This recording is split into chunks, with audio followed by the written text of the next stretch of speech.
Welcome to another episode of Long Shots. Today we are back at Gotham Studios, and we have a very special guest, but a co-host today. Whoa, big time! Yes, big time. So we have a lot of new things today, and it is Christmas time in the city. Christmas time in the city. Yes, and there's nothing like it. I love it. Ho, ho. I love this time of year in New York. Love all year round in New York. But so today we have Kayy Finn. The Kayy Finn. Now Strawberryzskies. Yeah, Strawberryzskies. Designer. Yes. Photographer, artist. Everything. Teacher. Educator. Everything. Designer. So much, so full. The wonderful Kayy Finn. And listen, Kay came into my life via you, Doug. Hey, thank you so much. Thank you. Well, we're all connected. We all came back together through God. Yeah. Right? So excited to be here with you guys. Yes, so excited to have you. Thanks so much. Yes, it really is. We spoke briefly on the phone. Doug had filled me in a little bit about, you got to meet this girl, Kay. She's right up your alley. She's perfect for your show. And as we spoke, there were so many things that you've experienced in your life that I could resonate with and that I wanted to explore. And I think where we'd like to start is, by the way, it's been 6 years since the COVID-19, the first thing broke out in China that happened the other day. Yeah. And that was the turn for you in 2020. You're an educator, tenured educator. But you ran into a problem as a result of the pandemic. Briefly tell us about that. Absolutely. So you're right. 6-year anniversary. Holy cow. You're right. Changing of my life. And I, as it did to many people's lives, I was a tenured school counselor at the time in the New York City Department of Education. I was previously a tenured special ed teacher before that. So I worked in the New York City DOE for a total of 10 years at the time. And I had to have certification paperwork sent from the city to the state to make certification from temporary to permanent. And with people starting to work from home and things of that nature, things started to happen with my certification. And simultaneously, I had started a website selling monthly print collections. Cool. And during the pandemic, I started to really lean on those print collections as a beacon of hope during dark times as we started to go into isolation and things of that nature. Yeah. Was it tough for you, the pandemic? It was really difficult. I had a huge caseload of students and families that I was working for with the city, working remotely. Our hours kind of went from, structured hours to kind of free-for-all 24/7. People just needed things at all times. And so much of what you do is best in person. Yeah. So you just wanted to do what you could, but we weren't hands-on and you weren't prepared, right? We weren't prepared. You went from 120 miles an hour to a full stop. Yeah. I mean, our students didn't even have emails. Our families didn't have emails. We had missing children and families. Right. We had families that up and left to other states. So it was all levels of crisis all at once. And I was living at home alone with my dog. And so I was doing what I could for others and actively starting to drown myself in the needs of others. And so I leaned on my art and I started to put together monthly print collections, titling them with words of inspiration and reminding people that beautiful times would come again. Look at what we've been through. We've seen beauty. We'll see beauty again. And I started an Instagram account and people started to resonate with people. People started to message me, respond to those prints. And we have come a really long way from print collections now to this day. I really believe as a business owner, entrepreneur, educator, person to pivot with purpose and that, have your goals, have your dreams, stick to them, but also read the room, read the climate, respond to what your community wants and asks for. So I've definitely learned to pivot along the way. But that's where we all came from. As you said, COVID, dark times, trying to remind people. So let's talk about that, inside the dark times, right? We touch on this all the time. But so much of the light has come from those dark times. And I think, for you, let's stay there for a little bit. Tell us about some of the designs and some of the chance happenings or meetings or reach outs on DMs within Instagram, right? Here we are. You said it. How do I get to my students? How do I get, what are we doing here? What is Microsoft Teams? Does Slack? Is this? What about that? But Instagram was there. DMs were there. And then you got one. Yeah. Right? Yeah, a few. Yeah. I mean, those little, Yes. we've spoken about God winks before, right? Yeah, And the God winks that I've gotten along the way of, you know, one of the early on followers was this account, and I can still picture the profile, this girl who's an artist in Japan. And that was, you know, when I had like 50 followers, I was like, this is so cool. We're on other sides of the world connecting via social media, like you say. So, you know, random people that we've connected with through the posts and things, and then different celebrities who have reached out, and different, you know, sports players and athletes' wives. Yes. And so cool. Is that your latest one? Yes. One of the Patriots. Yes, one of the Patriots' right? wives. And just made a custom jacket for her. So cool. It was super cool. How was that? So how is that happening? How are you reaching these people? Or is it just through networking or? I think the power of social media. I think that I can't even. It'd be interesting to hear how my posts landed on their pages. I don't know that end of it. That's what I was. I'm wondering. It seems to be my art, right? Will we ever know? Like, how does it happen? Yeah, like and we talk about it for you and me. Yeah. I felt probably like your clients did. I needed to comment. Right. Yeah. I needed to say, "Wow, Darren, this is really cool. Right. How did you get started?" And that led to this. Yeah. Almost 20 years later. Yeah. And coming out of COVID, it becomes a little bit different, right? It becomes that chance meeting at a beach mass. Yes. We recognize the brands. We recognize that we love for physicality, for whatever you want to call it, and we connect. And you're comfortable saying something. Hey, wow, what, like I did. Hey, not as comfortable. Mine was through a DM. Yours was in person, but uncomfortably at a beach mass. Yes. Yeah. Right? Like. And I want to say I try to be authentic in not just my brand, but who I am as a person. If I'm out and about and I see something that you're wearing, Aviator Nation, Siegelman Sable, if I see something that I like and feel an energy about a person that I'm going to compliment it. I'm going to open that door, because I think people are placed in our lives for a reason, and that's what this life is about. It's not just like staying in your own zone and in your own lane. It's what can we do for others? Maybe that person that you compliment at Dunkin' Donut on their shoelaces needed that compliment more than you'll ever know. Yeah, I think they do. That does way more for you than we know. Yeah. So, and I've met really cool people along the way because of it. Yeah, that's the whole thing. And we said this, you said it, and you've sent me so much great content that I've grown, but it's like to be free to be us. Free to be out, how are you? How are you? How are you? Right? Like, I just love that. Or, yes, Soul Cycle, I love, we talk about this too, the three of us, that physical, spiritual, and mental portion of our program that we work at our day-to-day life. Like, get up, have a workout, spend some time in prayer and or meditation or whatever it is. And by the way, comment on these posts and let us know what it is. Because I think we're all, like, again, growing. Different age. I'm obviously the youngest, but what, like, how do I get better? I say in therapy all the time, there's never enough tools in your toolbox. That the coping skills, you'll never hear me say, no, I know enough meditation. You'll never hear me say, no, I know enough prayers. That's okay. I don't need to learn another prayer. Because one day the coping skills aren't going to be enough. And then what? You could be a world athlete. Running is your coping skill. What happens when you're injured if that's your only coping skill? Yeah. Right. So, you have to build that box so that it's so funny diverse. you say that. I remember I had somebody that was close to me, and I was, he was asking me about my belief system. And I was like, well, I love the ocean. He's like, well, you don't have gills. So when you're not near the ocean, what are you going to do?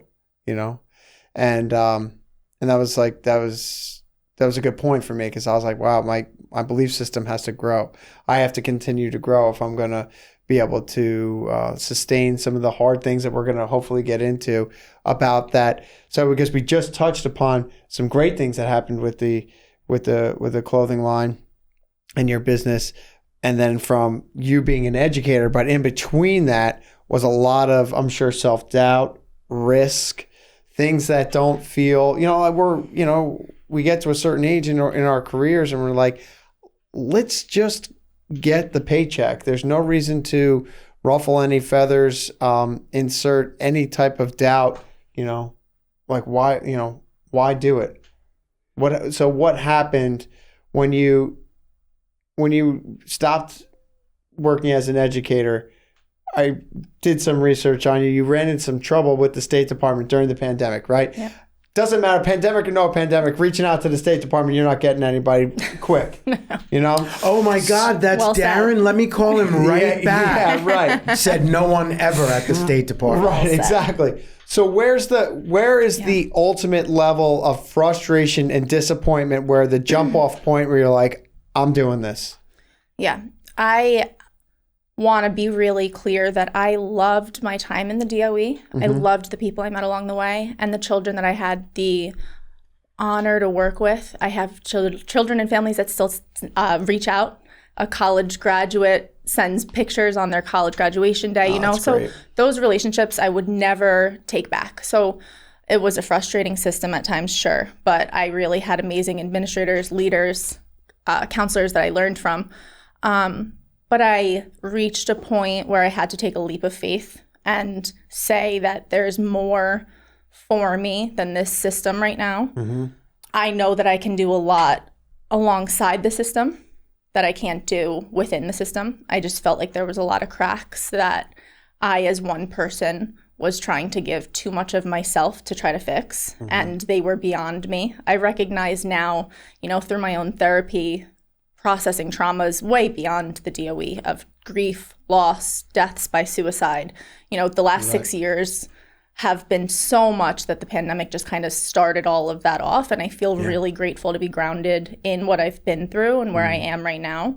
But that's taken a lot of work, and that's taken a lot of leaps of faith, but finding further faith every step of the way. And going back to church where I met Doug, really, my life, I feel like, crumbled, fell apart. And it's true what they say of you can't stay in your old life. Right. So is that where the go need into your new one for you to go back to church kind of came from? Yeah, I had made a lot of changes. Yeah, where does because I honestly, my relationship to what I call God came from a difficult situation within myself. Mm-hmm. But I just wondered, was it just did you grow up with a faith and you were like, maybe I should revisit that, or did somebody suggest something? Well, can I come over the top on that too? Because of something that you said earlier, and I like that. Like you said, leap of faith. Mm-hmm. So many people say that because we hear it all the time. Mm-hmm. Was it a leap of faith, or were you pushed? I really feel that I always want to believe, the great man of faith that I am, that it was a leap of faith. It sounds so nice, but most of the time, right? It does sound. I'm going in for the leap of faith, right? And I call on myself, and for nobody else. My greatest moments of growth. And we talk about this. Yeah. I am shoved out of the plane. Right. Yeah. There was nothing courageous about me. I am I'm reaching for the ripcord. Please. Yeah. I don't want this. Yeah. It's uncomfortable. Yeah. My level of faith was great where I was at. Mm-hmm. I could stay there all the rest of my life. Yeah. And then God says, nope. Yeah. Nope. Yeah. You're gonna make the leap, which would be ideal, or I'm going to make you so darn uncomfortable, or I'm going to rip something away from you, right? I'm going to change this for you because you're not listening. Yeah. See, you're not the great man or woman of faith that you actually think you are because you're not hearing me, right? And that's what I've been able to do that for the last 13 months, really connect back into God and hear him spend that time, see him in his works, whether it's a sunrise or another person. Right. Yeah. Right? But now I'll turn it back to you. Yeah.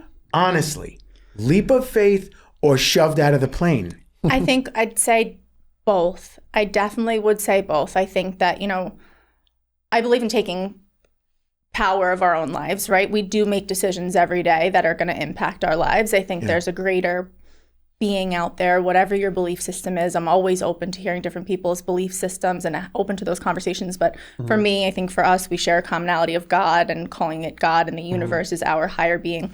I definitely think that, his time, not mine. We've said that before. The timeline. But I did take leaps on my own behalf. I think I could have stayed in the comfort of tenure, of a safety net, of security, of finances, knowing what I was going to make. I also hear you planning. Yeah, there was plans. Don't we do that, Yes. right? Oh, yeah. See, I'm going to get tenure. I'm going to yes. I'm going to. Yeah. And meanwhile, I think, we're all, that's not, I think those expectations are what make us, or what force us to be pushed rather than, again, I'm going to leap. Yeah. I'd like a leap, but see, you made plans. I have better plans. Yeah. You don't believe in those, right? Because it's going to take you a little bit longer to get there, right? And you want to do this, which is good. Yeah. But, and how often do you believe that you thought it was going to be, which it is, for both of you, I know that, coming into your lives, so much bigger and better. Yeah. I think there's that belief for sure. But I don't want to be unrealistic in the doubt that I still have every day. I want to be fair that, I have pushed and been pushed or taken those jumps, and maybe it's a balance of both, but also that's still actively happening, just because of one great celebrity outreach or, those things feel great.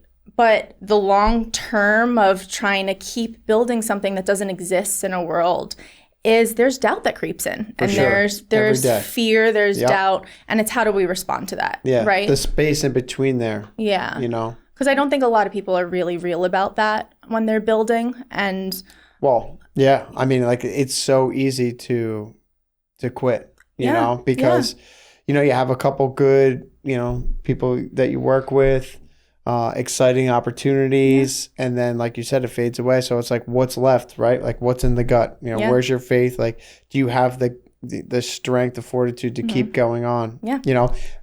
Because what is it really about? Your boy Inky, right?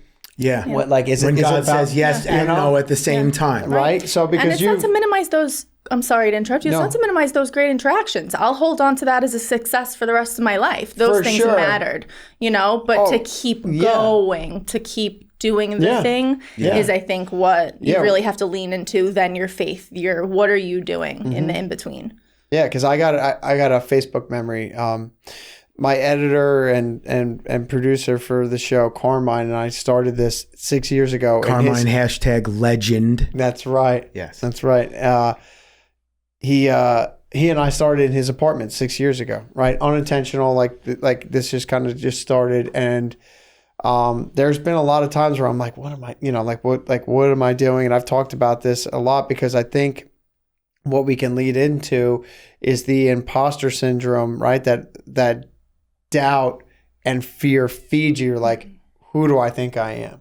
At one point, and then there's a voice in me like, well, I'll tell you who I am. We're going to do this again, and then there's another, it is back and forth. And it's like, what am I, where's my faith, right? So if I have a faith and I have a practice and I'm feeding that, then I'm listening to the right side of my shoulder, rather than, the give up, just get the safe job, forget it. You know what I mean? And I remember Doug and I were having a conversation sometime last year. And I was talking to him about it, and he was honest with me. He's like, dude, I don't know, I don't know where you want to go with this. He's like, talk to me about safe jobs. And I was like, I love Doug, but in the back of my head, I'm like, fuck that, dude. I'm not doing that shit. I'd rather wait. I'd rather wait the tables. I'd rather continue to do this. I'd rather explore all the people that I can. I have no idea where it's going to go, and I don't know if I'll spend my whole life trying. But when I go back and I talk about this with Carmine, and he's like, dude, I think if you stop doing this, you'd come back to it. Yeah. Because I just think that it's the pursuit of trying to help others, right? Like that's where this was all born from. It's like, I want people to be on fire about the life, right? The bookend, again, life, death, like what are we doing in between? Yeah. I think that was the whole point of that questioning, right? Because I was going through a transition in my life, right? And I knew darn well that, and I was being pushed, which I didn't really necessarily like, but I've been pushed before, right? Off the cliff. And I know that's where my greatest growth comes from. I like what you said about, there's one voice saying this and one voice saying that. I can tell you this, in between my two ears is the most dangerous neighborhood in the world. Right. So when I do get those voices of doubt, and they are there, they come. Yeah. This is why I love, you said it, Kay, my toolkit, right? And I hate, toolkit's good. We need to think of something more like that, but the people that we surround ourselves with. Because I need to call Kay, I need to get Darren on the phone. Where's Carmine? Where's Eddie? Where's Barry? Let me get these guys on the horn because I'm telling myself that I don't think this is going to work out. When that's probably not the truth. And there's people who know me better. And I love to give you the option of, maybe you should call the city of New Jersey and get the job that does whatever. And you're like, absolutely not. Yeah, dude. Yeah. No way. Absolutely. Excellent. Win. Score. Yeah. Score one for the good guys, the good gals, the good people of faith. Yeah. No, I'm not giving up today. I'm not going to give up today. Yeah. Like today I woke up, my sheets were clean, my water was hot, I brushed my teeth, I could see, hear, emotional. we're gonna go there. Right? Like fundamentally, all is well. Fundamentally, all is well. How long can we hold on to that for is the test? Because in between that, maybe you have to make the choice to sell a car or pay this bill instead of that bill or give this up, and maybe it's worth it. It's humbling. It is. Those moments are humbling. Like for sure. You're building, you're doubting, and you're questioning. You're trying to hold on to the good moments that happen along the way. But I hear you that, there's people who are placed in our lives for a reason. And I'm a really big believer that, the people in my life are the reason I'm still here today. There were phases of the darkness that came in my life. And I think when you've been through traumas and you've really seen dark days, it can do different things to you. I think it can make you bitter, or it can make you want to be better. And for me, I was bitter for a period. I'm not going to say I wasn't. I was bitter. I didn't know how to help anybody. I stepped away from the mental health profession to learn how to get my own head above water. But then after processing, after therapy, after going through my phases of grief and trying to decipher what I wanted to do with the circumstances I had been given, I wanted to be better. And I can say that I might not know what the next 10, 20, 30 steps ahead of me are. Yeah. But right here at this table, the commonality that I think that we all want is to help people see that light again if they're in the dark. And ultimately, we just want to be better and try to help others along the way. And I think, and this is what you always say, and don't quit. We're like, it's going to be okay. Yeah. I mean, really, if you check that list of that you both, I mean, God, hold on. Everything works. Yeah. Like there are options. Yeah. And as much as you may not want to go get a job doing something 9 to 5 or midnight to 8 a.m., whatever it is, it doesn't have to be permanent. Yeah, no. It just it's something to fuel your passion. Yeah. That's what I love. And that's what people need to hear from, I think, today, from this group of people. Yeah. Like, don't give up. Don't quit. It's not going to be easy. Yeah. It's not really comfortable. But I think you just said the most important word of that. It's not the most important words, or it's not permanent. Like, it's not. That pain, that darkness, whatever it is that you need to lean on, you have to find in every moment that you're feeling that darkness of the person, the place, whoever it's going to be that gives you that tiny glimmer. It's not going to get better overnight. But can we bring back the does anybody talk about the side hustle anymore? Yeah. Is that even a thing? Like, because when I was, you know, like, you're the king of the side hustle. So you're the queen of the side hustle. And I did it back in the day when it was actually a thing. Right. Like, I had a corporate job 9 to 5, and I was a snowboard instructor on the weekends. Yeah. Right. Yeah. Well, you guys that's like just second nature for you, right? I mean, you talk about, you just, on the way over here, you're like, yeah, I'm going to come back in. I'm going to be up at the Christmas tree talking to everybody about the holidays. And you're traveling here and you're going back, you're driving in, you're dropping your dog off. You got to go see these patients. I'm like, let's bring back the side hustle. I can't say a time in my life it wasn't like that. Can you? Yeah. No. I've always had 2 jobs. Yeah. But do you think the generation younger than you guys feels that way or executes that way? Oof. I don't know. We might be able to spend a whole other hour on a different session on that topic alone. Yeah. So pull them up and out. You know what I want to say? Out. To that question, I will say they're a generation of social media, right? Yeah. And I think to kind of come back to what we were talking about and bring it back to the same topics a little bit of, you know, the younger generations are being raised on technology in a way that we weren't. Right. And social media can be a really powerful tool. Look at what we were just saying with the, you know, Kathy Hilton reaching out to me on social media, Antonio Gibson's wife, Victoria, reaching out, like these amazing connections that I've made. Beautiful, yes. But the nasty side of social media and the reality of social media is a lot of influencers, a lot of celebrities, a lot of everyday people. Right. I've gotten nasty DMs, nasty comments that I delete right away because my nieces and nephews can see them.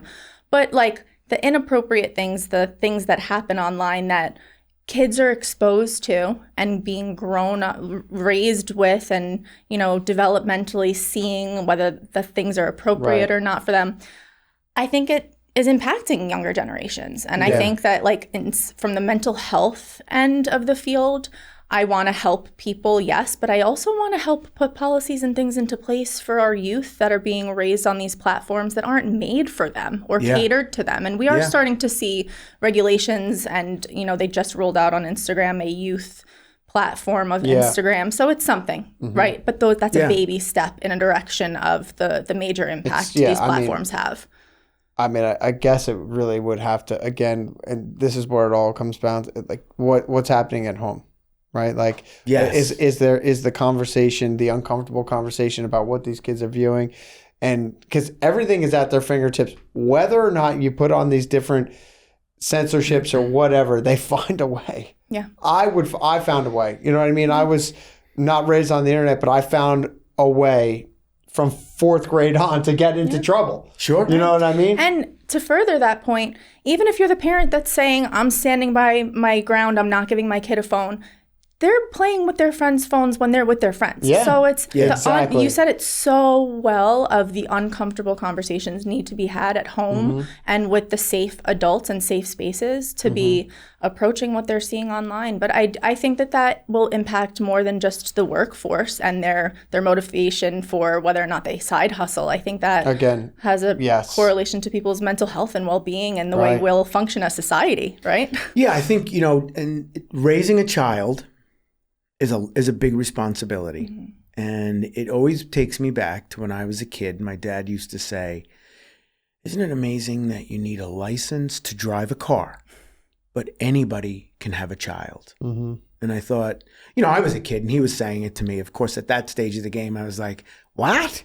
I mean, what do you mean by that? But I'm thinking it is an opportunity for us to, you know, you have to tell, like, hey, you know, hurting people hurt people. Yeah. Like, they didn't mean that. No. It's not real. Right. You know me. Do you feel that? Right. And no, hurting people hurt people. Let's look at it from their perspective. We don't know what they're going through at home. Yeah. You know, what is that person going through? Or we love the other one, and I think we even talked about it too. One of my favorite things, and it helps me to check the box. What other people think of me is none of my business. Right. Love that. Freedom in that saying. You don't like my clothes, you don't like my hair, you don't like the way I do this, that, or the other thing. Okay. Right. Well, then we don't have to hang. Yeah. Don't come to my house. Yeah. And it's almost like, I mean, do you remember taking typing classes and computer classes growing up? Like, I'm not going to sit here and say, tell the kids they can't have devices, tell the kids they can't have social media. This is the way of the world. I really feel like we could benefit from having social media classes. How are you engaging on social media? Sure. You know, like meet them where they're at, have the uncomfortable conversations. And like when I've gotten nasty comments, I've engaged in like a, hey, that wasn't so nice. Like, I'm a person over here, and had great conversations with people. A grown man in the Bronx once made fun of a dancing video I posted, and I responded in a DM like, ouch, like very simple of just like, I didn't go off on him. I was just like, hey, I was just trying to be silly on the internet. And all I said was ouch. And he was like, damn, somebody's over there reading my comment. I didn't mean it. Like, you get it, girl. And I was like, yeah, keep that in mind next time. People read your things that you put out into the world. You know? People that love to troll, Mr. Troll, man. You know social media. So social media, right? Here's another 1 hour show. Useful tool or hurtful weapon. Right? I mean, we're going to use it. We've used it. You're using it. I use it. You certainly use it for our advantage. But there are people out there who are going to use it to try and take people out. And that's really, like, that's unfortunate, I think. I think they're missing the purpose of it. Oh, for I think you get that anywhere, though, right? I think sometimes people don't realize the power of their energy and actions on others. And I think you can see it in road rage, in the grocery store. Like, give people a line they have to wait in. And, oh my God, how long did it take me to get here today? Home going, we should tell them what you do. I'm like, don't even do it home. I mean, forget it. Forget it. But so, But that again goes back to, and again, I have to, we all have to. Why did that person act that way on the road? Oh, absolutely. Did I do something to instigate it? Or that person who was coming after me, how was their day? Are they working 7 days a week with 2 side hustles? Incorporate. So like, we also need to be able to slow things down and or hit the pause button. And these are tools in the toolkit. Right? People are in the toolkit. Tools are in the toolkit. Phrases are in the toolkit. Oh my God. Sometimes there's not enough tools in the toolkit. Sometimes you need a toolkit, a backpack, a weekender bag. I need to stuff it all just for my 1 day trip into Manhattan because I know that I'm going to be tested. For sure. Tested, inundated, all of the above. But I think right to your point of what is that person going through? Like there's a day that I think of frequently in my traumas of, it was the day after my cousin passed away, and I took my credit card to a mall to get everybody black clothes and who needed what. And I was not fit for public. I was going through every stage of grief and emotions at once, and a Zara line at the end of the shopping spree put me over the edge. And the poor 16-year-old worker that it was probably their first job, I unleashed on. And I was like, take my credit card, go to the front of the store, take these items, check me out. I will be at the door waiting for my card and my bag. And the worker was like, okay, whatever you need. Like, I was sobbing. I was clearly not okay. But that poor worker didn't sign up for that. Got the brunt. It's something. And I've never been in a Zara again because I can't. I pulled this up this morning. One of my readings that I did, and this is a Charles Hannell back from 1866. He lived from 1866 to 1949. It says, to acquire love, fill yourself up with it until you become a magnet.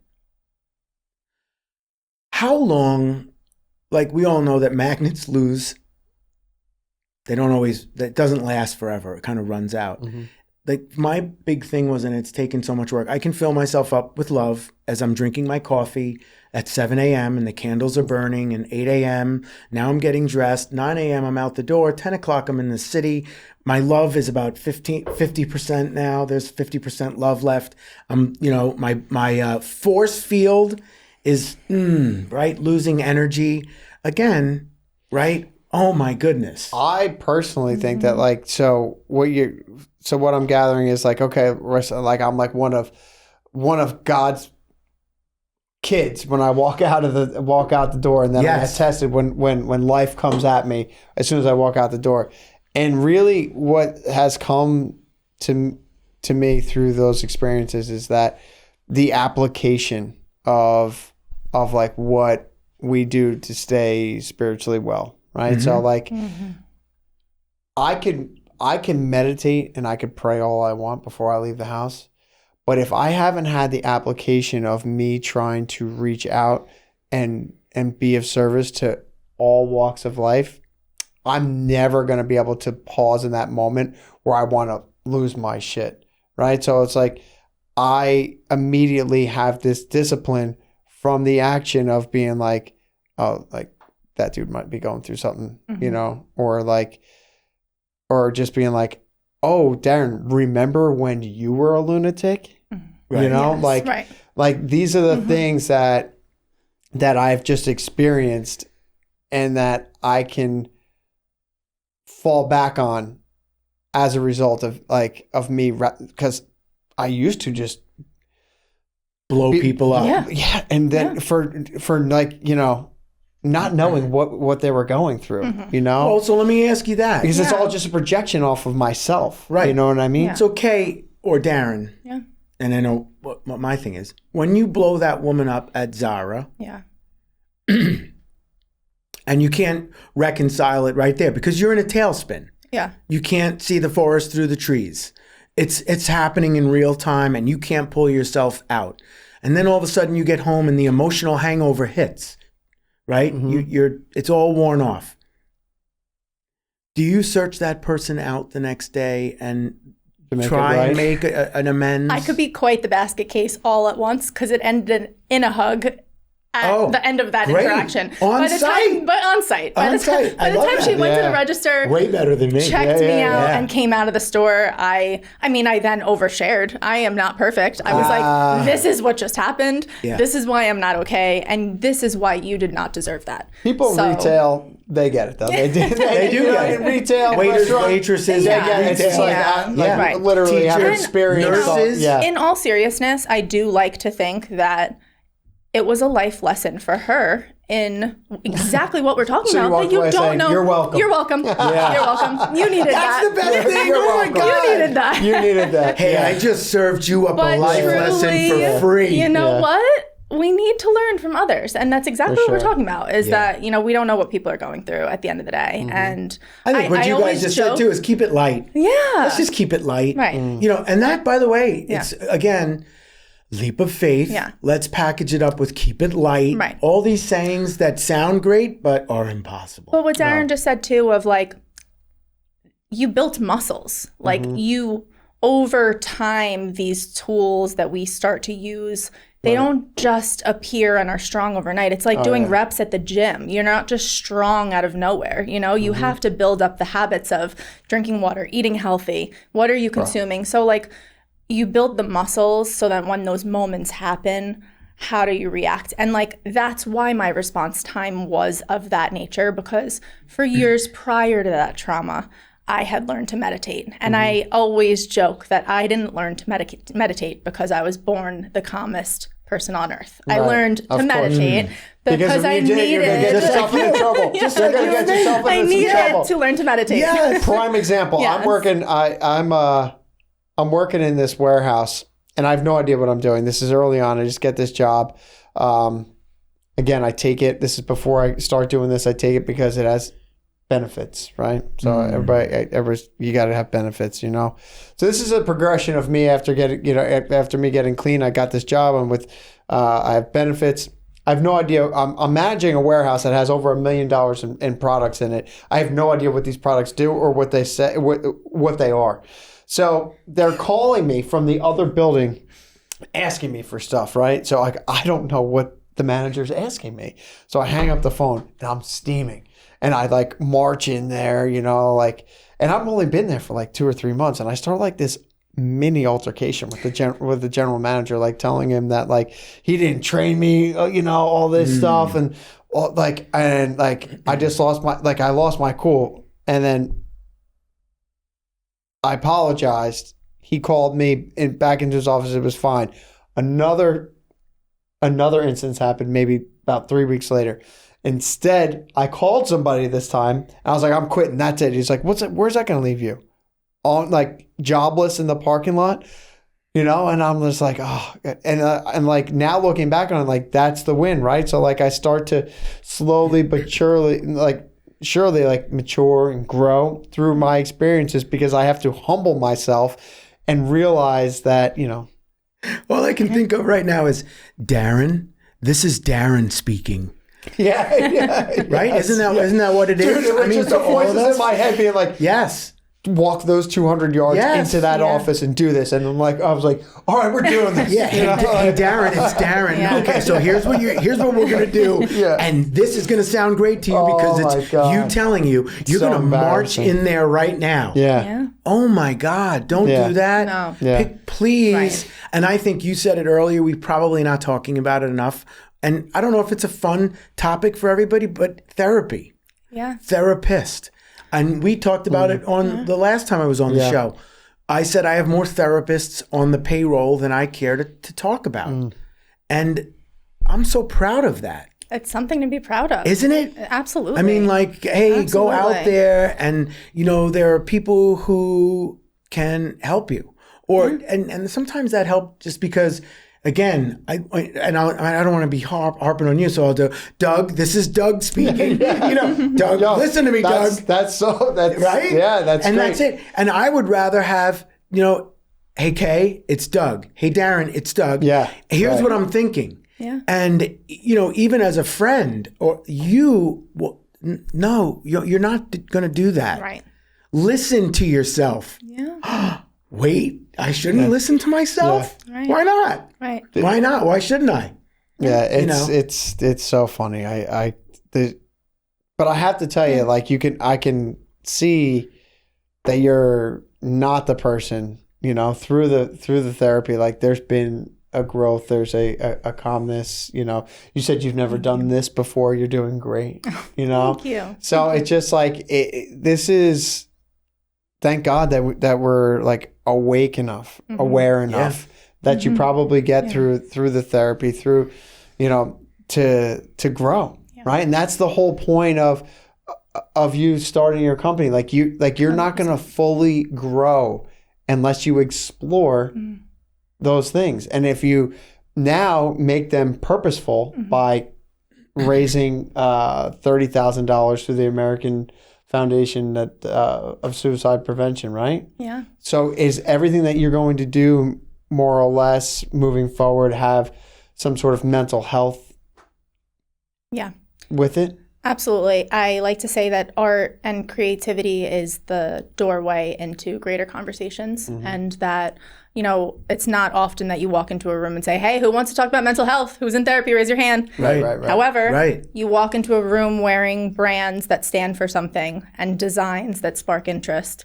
and then conversations lead to something bigger. So I like to use my art and my designs to spark these conversations.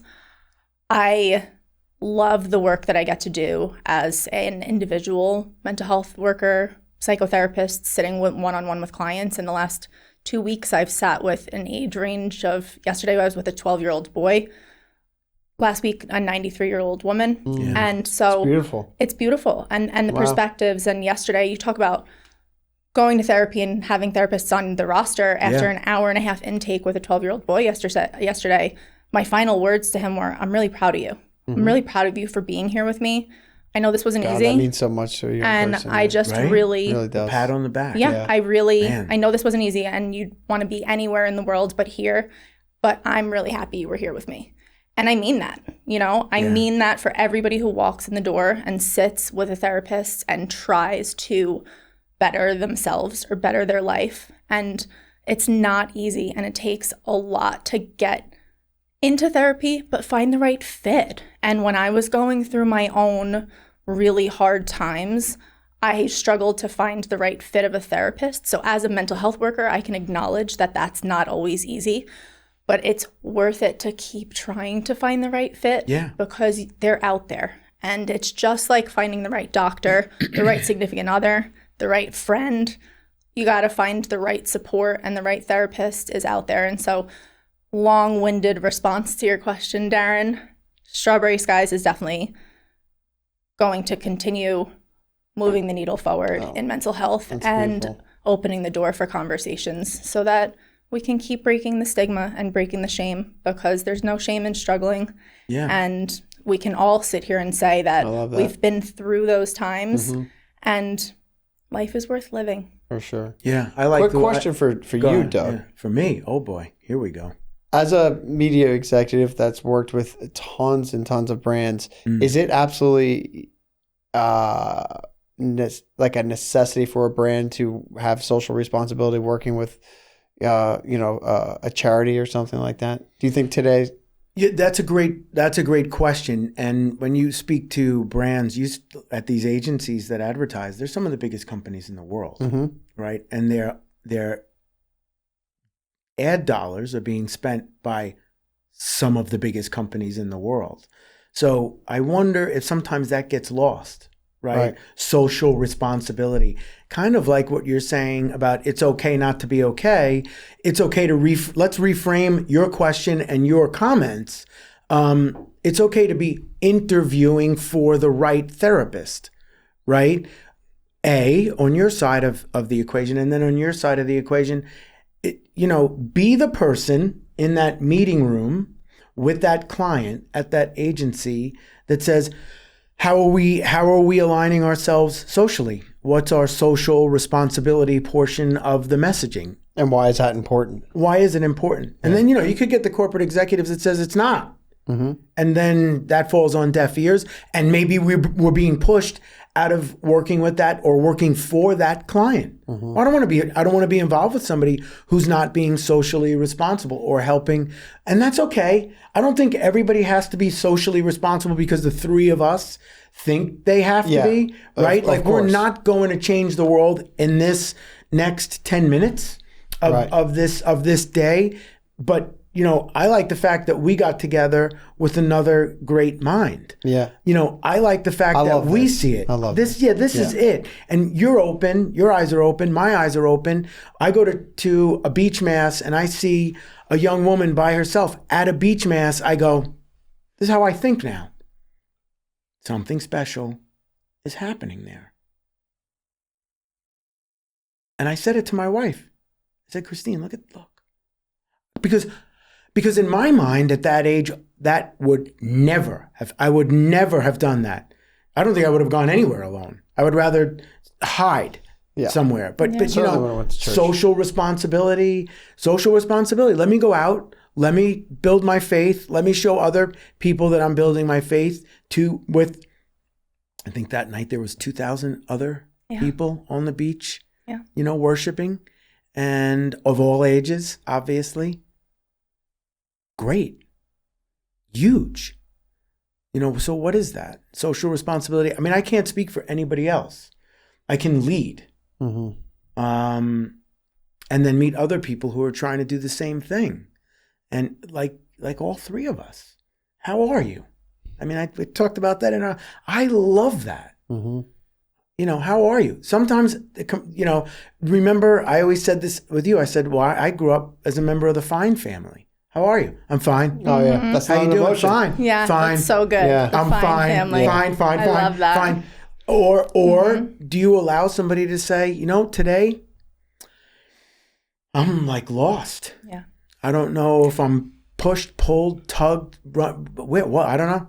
But I mean, real meets real though, right? Because we got deep within 2 seconds. I mean, we exchanged numbers it wasn't like we were together for an hour. We took 20 steps off the beach together and got into it like that. So I think it's, that was intentional. That's a God wink right there. It is a God wink. That's it is a God wink. When it's like these two people amidst 2,000 that you put on the attire and sat next to me and the hat and the sweatshirt that I was going to comment on. And, those are those powerful moments that's where my faith comes from. That is 100% my faith. I love that you brought that up, because that's what, I mean, just to ask the one little question, just to send the one DM. I think that's where, let's roll it back to fear. Absolutely, yeah. Walk through the fear. Yeah. I think face everything and rise above the fear. Right? Rise above the fear and then get into the freedom. Oh. Yeah, and I think that's where those things have come from. Of you're going to be cringy. It's all cringy. Social media is cringy. Like dancing on the internet is cringy. Of course it is. Like you got to get out of your own head though. Like you got to lean into just being if weird. If there's a higher purpose, and it doesn't do the matter. thing. Yeah, that's the way I look at it. You gotta, because that's how the connections have been made. When I've commented on people's things, and that's how. Then they follow, and then the DMs roll out. Relationships aren't built out of nothing. You put yourself out there, and then God responds to that, and the universe responds to that. I think we talked about on the phone on our conversation with manifesting, right? Like manifesting isn't sitting and believing in something and then staying on your couch and watching shows all the time. Right. Manifesting is believing in something and then putting action behind those beliefs to try to bring it to fruition. So yeah, I think so much of that too. We talk about it, and we talk about it, and then we listen to other great men and women talk about it. When I can't get Darren or Kay on the phone, and we divert back to Inky. And for me, I have really found that some of those verses from the Bible come in really, really handy. And Inky really brought out for me Jeremiah 29:11. For I know the plans I have for you, says the Lord, plans to prosper you and not harm you, plans to give you a hope and a future. That's a weapon in itself to pull you up and out of the hole. Wait a second, my God has a big plan for me. I love that one. I'm okay. Yeah. It's going to be okay. Really and powerful. That's powerful. If you carry that in your right hand, the other one in the left hand that I love, is woe though I walk through the valley of the shadow of death or darkness, I shall fear no evil. Thy rod and thy staff, they comfort me, right? They protect me. Like it's going to be okay. Yeah, right. You're going to be okay. Yeah. Now granted, don't take that into a bad neighborhood in the middle of the night and, running down the alley screaming and yelling, but use it in practicality. Yeah. Do you have ones like that? Because I know I do. I have mantras and prayers that I turn to. Do you? So I have a practice every morning that that I 1000% do. I don't skip. Because it's just very important, if anything, that I have a discipline in place, right? That is not only like fulfilling, but it's my only time of the day where I know that like I'm at complete peace, right? Where I go to the beach. I pull up to the beach in the morning, I pray, I meditate, and then I close with prayer. And then I get back in my car and I go along, throughout my day. And throughout the day, because I start that way, and only through experience, I've known that like I can hit that pause, I can go into the bathroom, and I can pray, and I could say, listen, whatever I'm going through right now is not the end of the world, and the people I'm working with or the people I may be waiting on right now may be going through, like what we said before, maybe going through something, or just, it was also told to me at one point that I may be the only version of something healthy that somebody may see, So it's not so much importance for me to impose my way of life on somebody, but for me to live my life in a way that may be attractive to somebody else, where they're being like, hey, listen, I'm not feeling great about myself. I know that you in the past have had some trouble. Like, what do you do? And I have one of the young kids that's in college right now. He's about to graduate. He works at the restaurant, and like we talk, he has a belief system in place, and we talk about like, how like he's facing some large decisions in his life as he graduates. He's like, he's becoming a man, and he's starting to like, having relationship like thoughts about like real life, long relationships, career, stuff like that. And he's like, well, how do you get through it? I was like, dude, simple answer, prayer and meditation, because not for the simple fact is that through the years of me doing these things, it's not because I like I know exactly what's going to happen, because like before I said that there is a lot of self-doubt within me, but then there's through the things that I've done, I know that if I stay doing the things that I do, there's no way that I'll be in the same place or worse 5 years from now. Yeah. Because I'm a person that's committed to continuing to get better. You know what I mean? Yeah. So it's impossible that Strawberryzskies is going to be the same today on December 2nd of 2025 that it will on December 2nd of 2026 if you continue being the same Kayy that you are. Yeah. It's going to continue to grow. It might not be like enormously bigger, but it will be different. Things will be in a different spot. Yeah. Yes. Yeah. So as we come down to the last couple of minutes here, what are your phrases? Absolutely. I'll definitely go into them, but I just want to respond to what you just said I think it's huge for anybody listening to realize that you don't have to be a mental health professional to make an impact in people's lives. And you are 100%. Making an impact in that waiter's life by engaging him in those conversations. And more times than not, like Doug said earlier, we want to feel heard. We want to feel listened to. We want to feel seen. And if you can look at somebody, if you can look at somebody and say, I see you, I hear you, and just be there with them, they're not, a lot of the times people don't want an answer. They don't want you to solve their problems.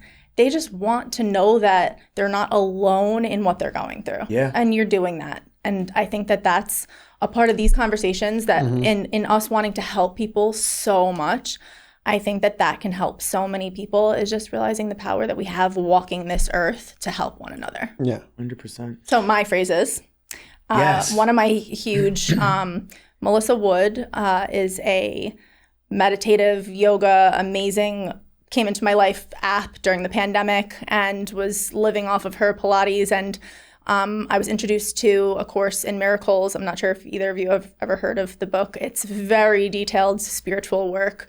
But through the Course in Miracles, there is a prayer in there, and it's, where would you have me go?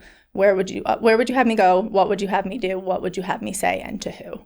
And that is a daily prayer that I start the day with. And then often I lean on it, in times of like, why am I even going to this thing? Today it doesn't in matter, the pouring rain, in the rain, freezing cold. Or like this was more intimate, right? A lot of the times, like a bigger event, 500 people, you're going to a gala, it's raining, it's snowing.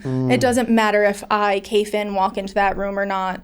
That prayer is huge to get me into rooms, to recognize that, it's not about, the celebrities and things like that. It's about the person who holds the door on the way in. It's every person that you get the opportunity to cross paths with, connect with, say hello to. That prayer helps me with that reminder daily. So that's a big one for me. And my whole life, I am not great with being on time to things. So a lot of the time, I try very hard. It's just a part of, ADHD, struggling. Is that what happened today? That's what happened to us today. I don't know, guys. Have you ever experienced oh my God, that? I didn't even know that. Funny. I left so early, but when that prayer is when I start to spiral of, I'm running late, what is wrong with you? Why didn't you get there on time? His time, not mine. And back to, God will get me there safely when he wants me to be there. And, I can do everything in my power a lot of the times to get out the door on time. But this is New York City. There is traffic. There is a holiday season upon us. Yeah. So, there are days where it's in my control that I'm running late, and that is a struggle. But then there are other days where like life happens, and God, his time, not mine. Yeah, that flight. Try that when your flight gets canceled, though, and that's when you really have to go. God canceled this flight for a reason. Yes. I have no idea what it is. Yeah. But I'm going to go back to the Delta Lounge now and have some more free toast. Yeah. Who's coming with me? Right? Yeah. And make it light. Make it as light as we can. Yeah. Yeah. So we have 3 minutes. What's your message in closing? To those that are willing to take that leap, or are afraid to get pushed, or just that might be struggling. Find your passions, find what sparks you, interests you, lights you up, and find your people. Find your passions, find your people, and, lean on one another. Don't try to go through it alone. There's always help out there. And connect with us. Connect social media, I was just going to say that. Send us a DM. It's Kayy Finn at Strawberryzskies, because you have to say it that way to find it, and it's super important. And then, of course, Darren Riley at Long Shots. Riley_Darren. Right, and then me, Doug Pfaff at Force in the Storm or Surf 11561. Yeah, reach out, DM us, hit us, talk to us. And we'll do our best. I would always do my best, and I know you would too. And you my God, when I dropped into your DMs, cool. You got right back to me. Yeah. I appreciate both of you guys. Yeah, I appreciate it. This is great. This has been great. Thank you so much. Kayy, thank you so much. Thank you for everything. Guys. Yeah, it was great. Great conversation. Always. Nice to have a co-host. Nice to be a co-host. Yeah, it was pretty fun.